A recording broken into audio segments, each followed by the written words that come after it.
Welcome to night number 125 of History Bedtime Stories in our pajamas in bed, and tonight's episode is brought to you by Buddy's Pizza.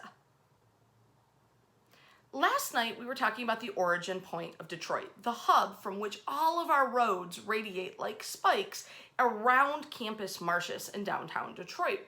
One of those spokes is Michigan Avenue, and Michigan Avenue has a really long history.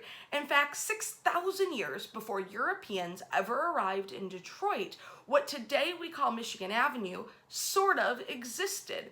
It was part of the Native American tribal roots, and it was called the Great Sooke Trail. Now, the Great Sooke Trail was carved out by herds of large animals on their migratory paths: buffalo, deer, and elk. For the Ojibwe, the Wyandot, the Potawatomi, these Native Americans relied on that trail for both trading and during the War of 1812 to help bring in military against the British.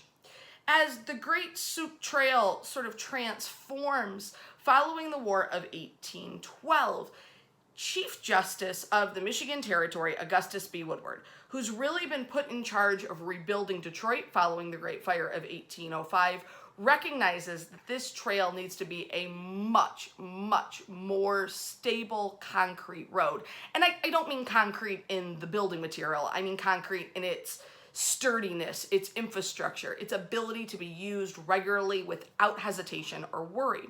So following the War of 1812, it's actually built largely as a military highway.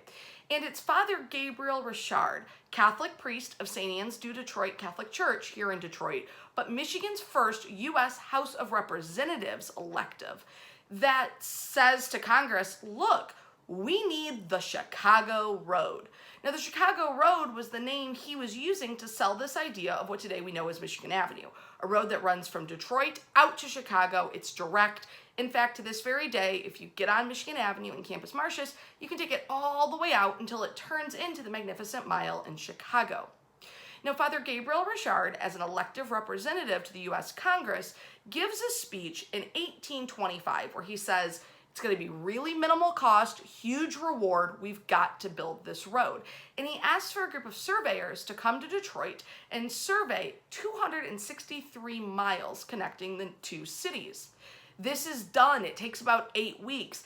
And in the end, Congress in 1833 approves $87,000 to build this road. It's completed kind of by 1833, goes a little bit over budget to $90,000, the equivalent today of spending about $2.5 million. As the road is built, it spurs a land grab because every tavern owner, blacksmith, hotelier knows that if they own property along this road, this major route between Detroit and Chicago, there is huge commerce value in that. We're going to leave this story there, and tomorrow night we'll talk about one of these landowners, the Tenike Tavern, and how Michigan Avenue actually operates as a toll road for nearly a century. Wash your hands. We'll see you tomorrow night.